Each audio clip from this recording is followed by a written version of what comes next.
Pertama-tama saya akan menjelaskan tentang apa sih pengertian fotorespirasi itu. Fotorespirasi adalah sejenis respirasi pada tumbuhan yang dibangkitkan oleh penerimaan cahaya yang diterima oleh daun. Diketahui pula bahwa kebutuhan energi dan ketersediaan oksigen dalam sel juga mempengaruhi fotorespirasi. Fotorespirasi berasal dari kata foto yang artinya cahaya dan respirasi yang artinya menghasilkan O2 dan CO2. Fotorespirasi merupakan salah satu contoh proses biokimia dalam tumbuhan yang kurang menguntungkan bagi produktivitas tumbuhan tersebut. Mengapa kurang menguntungkan? Hal tersebut dikarenakan oleh fotorespirasi terjadi dengan mengkonsumsi O2 dan menghasilkan CO2 tanpa menghasilkan ATP ataupun karbohidrat secara langsung. Fotorespirasi ditemukan saat peneliti menyadari bahwa laju respirasi lebih cepat di saat ada cahaya dibandingkan saat gelap. Tempat terjadinya respirasi yaitu pada kloroplas dan struktur sel-sel fotosintesis lainnya. Selanjutnya ialah proses fotorespirasi. Karbon dioksida akan masuk ke dalam jaringan tumbuhan melalui stomata yang terbuka. Namun, ketika siang hari dan cuaca sangat panas, stomata akan menutup dan untuk mengurangi penguapan air. Menutupnya stomata ini akan mengakibatkan suplai CO2 menuju jaringan daun akan terganggu, sehingga dalam ruang antar sel daun akan terjadi penurunan konsentrasi CO2 dan peningkatan konsentrasi O2 hasil fotosintesis. Keadaan inilah yang akan memicu terjadinya proses fotorespirasi. Selanjutnya ialah proses fotorespirasi. Karbon dioksida akan masuk ke dalam jaringan tumbuhan melalui stomata yang terbuka. Namun, ketika siang hari dan cuaca sangat panas, stomata akan menutup untuk mengurangi penguapan air. Menutupnya stomata ini akan mengakibatkan suplai CO2 menuju jaringan daun terganggu, sehingga dalam ruang antar sel daun terjadi penurunan konsentrasi CO2 dan peningkatan konsentrasi O2 hasil fotosintesis. Keadaan ini akan memicu terjadinya proses fotorespirasi. Dalam keadaan normal, enzim Rubisco akan mengikat CO2 dan menggabungkannya dengan ribulosa bifosfat menjadi 3 fosfogliserat hingga menghasilkan O2. Namun, ketika terjadinya fotorespirasi yang dapat kita lihat pada lingkaran kuning, Rubisco justru akan mengikat O2 dan menjalani siklus Calvin menghasilkan molekul berkarbon 2. Lalu, peroksisom dan mitokondria akan memecah molekul berkarbon 2 tersebut dan melepaskan CO2. Walaupun CO2 yang dihasilkan dalam fotorespirasi dapat digunakan dalam fotosintesis, namun investasi energi dan energi yang dihasilkan tidaklah sebanding. Pada fotorespirasi, menggunakan terlalu banyak ATP, sehingga malah akan merugikan tumbuhan. Oleh karena itu, fotorespirasi merupakan proses yang sebenarnya merugikan bagi tumbuhan itu sendiri.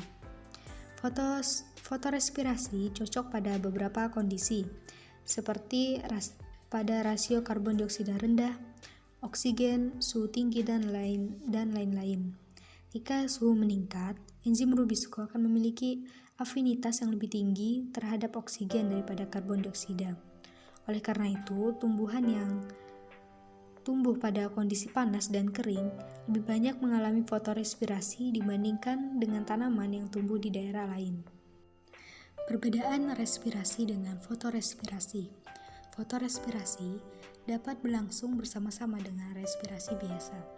Respirasi biasa mempunyai laju yang sama dalam keadaan terang maupun gelap. Selain itu, yang juga membedakan respirasi biasa dengan fotorespirasi adalah tanggapannya terhadap oksigen, di mana kenaikan oksigen pada konsentrasi 2% sampai 21% menyebabkan kenaikan respirasi biasa sangat kecil, sedangkan pada fotorespirasi menghasilkan kenaikan yang lebih tinggi. Fungsi fotorespirasi. Menurut beberapa pendapat mengungkapkan bahwa Fotorespirasi merupakan sisa-sisa evolusi dari tumbuhan masa lampau. Berjuta-juta tahun yang lalu, ketika atmosfer masih kaya akan CO2 dan miskin O2, tumbuhan tidak memiliki mekanisme untuk mengeluarkan O2 dari sel, sehingga O2 tersebut akan melalui fotorespirasi untuk diubah kembali menjadi CO2. Namun, belakangan ini diketahui bahwa fotorespirasi berfungsi dalam menjaga tumbuhan dari kerusakan akibat terlalu banyak cahaya. Tumbuhan yang tidak mampu melakukan fotorespirasi karena kerusakan gen-gennya akan lebih mudah rusak oleh radiasi matahari yang berlebihan dibandingkan pada tumbuhan normal. Selain itu, fotorespirasi juga berfungsi sebagai penghasil asam amino maupun sebagai pelindung klorofil dari perombakan karena fotooksidasi, walaupun hal ini masih diperdebatkan kebenarannya. Fotorespirasi berfungsi untuk menyiapkan CO2 yang dibutuhkan untuk mengubah cahaya matahari atau gelombang cahaya matahari, sehingga bisa digunakan dalam fotosintesis. Dengan adanya CO2, maka akan terjadinya ikatan-ikatan serta penguraian zat-zat yang membantu dalam fotorespirasi untuk memproduksi energi. Dan fungsi yang terakhir ialah untuk mengasimilasi CO2 dan NH3 sebelum digunakan pada proses fotosintesis. Meskipun demikian, fungsi yang benar-benar penting dari fotorespirasi hingga saat ini masih belum diketahui. Proses fotosintesis pada tumbuhan C3. Tumbuhan C3 memiliki laju fotorespirasi yang tinggi.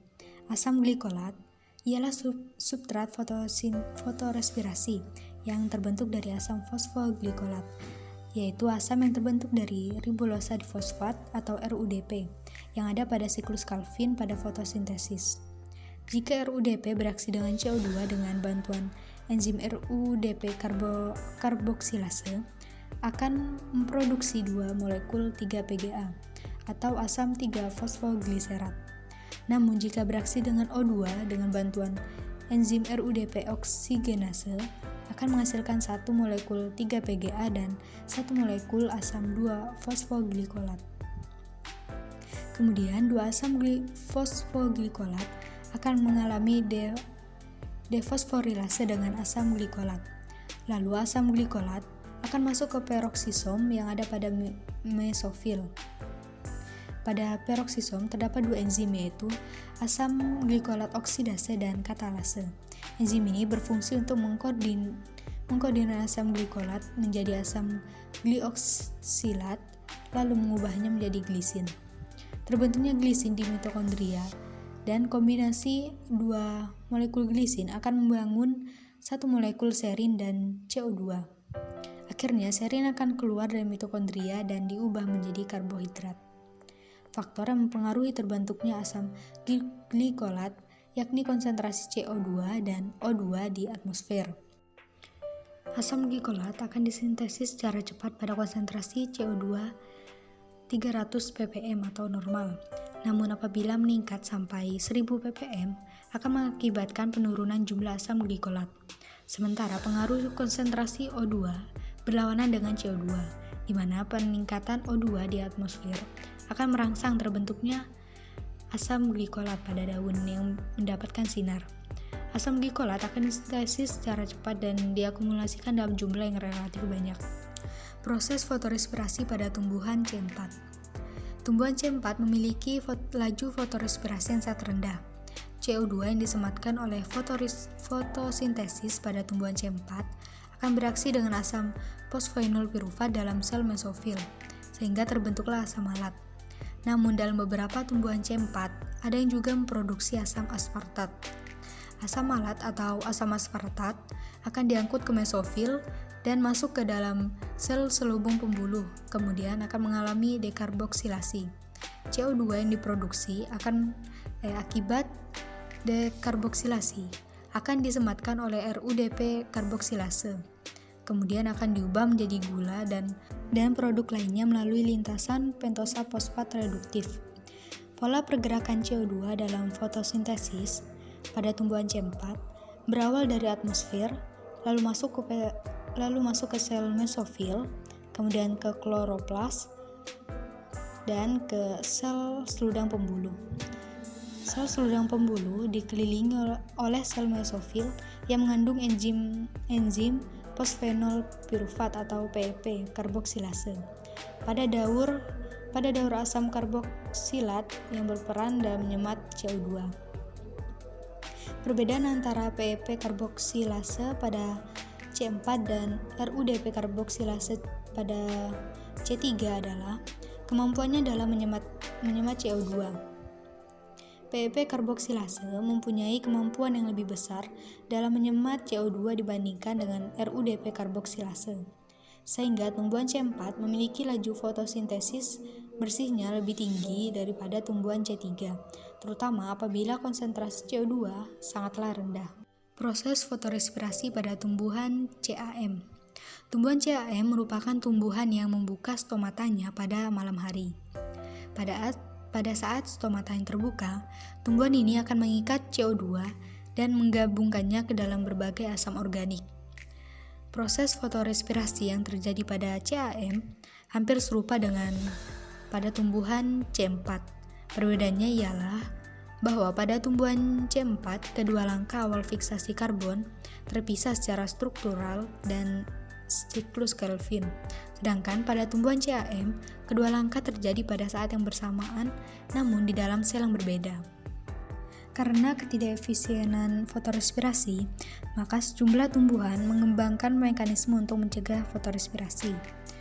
Seperti pada tumbuhan C4, mengembangkan strategi ruang dengan memisahkan jaringan yang melakukan reaksi terang, yaitu pada sel mesofil, dan reaksi gelap pada sel selubung pembuluh. Sel-sel mesofil tumbuhan C4 tidak memiliki Rubisco. Sedangkan pada tumbuhan CAM, strategi yang diambil bersifat waktu atau temporal, yaitu memisahkan waktu untuk reaksi terang, yaitu pada saat penyinaran penuh, dan reaksi gelap di malam hari. Faktor-faktor yang mempengaruhi fotorespirasi. Yang pertama ialah rasio O2 dan CO2. Jika sel-sel memiliki sedikit O2 tetapi banyak CO2, maka fotosintesis siklus Kelvin akan mendominasi. Sedangkan jika sel-sel mengandung banyak O2 dan sedikit CO2, maka fotorespirasi lah yang akan mendominasi. Tumbuhan C4 memiliki sedikit fotorespirasi karena mereka membawa CO2 ke sel-sel selubung pembuluh yang dapat menimbun banyak CO2. Selanjutnya, intensitas cahaya. Semakin tinggi intensitas cahaya, maka akan meningkatkan fotorespirasi dan fotosintesis. Tumbuhan C3 memiliki saturasi cahaya pada intensitas cahaya yang lebih rendah dibandingkan pada tumbuhan C4. Tercapainya break-even point pada tumbuhan C3 pada intensitas cahaya yang lebih rendah karena meningkatnya fotorespirasi. Yang ketiga, temperatur. Respirasi aerob dan fotorespirasi akan meningkat seiring dengan meningkatnya temperatur. Dan pada tumbuhan mempunyai rentang temperatur minimum dan maksimum. Dan yang terakhir ialah fotosintesis neto atau laju asimilasi neto. Pada tumbuhan C4, laju asimilasi neto kira-kira 2 hingga 3 kali lipat daripada tumbuhan C3. Oleh karena itu, tumbuhan C4 sering disebut sebagai tumbuhan efisien, sedangkan pada tumbuhan C3 disebut sebagai tumbuhan yang tidak efisien. Pada beberapa tumbuhan C3 memiliki respirasi yang rendah dan laju asimilasi sama dengan tumbuhan C4. Contohnya pada bunga matahari dan kacang tanah. Dan pembahasan terakhir kita ialah perbedaan fotorespirasi pada tumbuhan C3, C4, dan CAM yang dapat dilihat dalam tabel sebagai berikut.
Sekian dari saya, selebihnya mohon maaf apabila ada kekurangan dalam materi yang disampaikan. Semoga menjadi ilmu yang bermanfaat. Wassalamualaikum warahmatullahi wabarakatuh.